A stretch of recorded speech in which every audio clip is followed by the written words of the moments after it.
Hello, friends. Welcome to Creative Medicine. In this lecture, we will learn about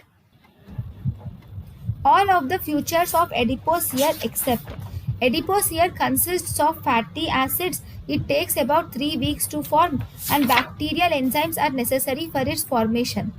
Takes place in bodies buried in deep soil, dry, sandy soil. No, it does not take place. Adipose hair is most commonly seen in bodies which are recovered from water or bodies buried in damp and moist soil. It is most commonly seen in females because of higher fat contents than males.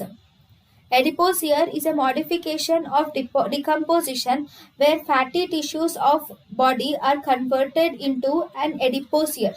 Adipose hair is actually fatty as fatty tissues get hydrogenated into fatty acids which combine with calcium and ammonium ions leading to soap and for that is formation of adipose hair. Thank you and thank you for watching.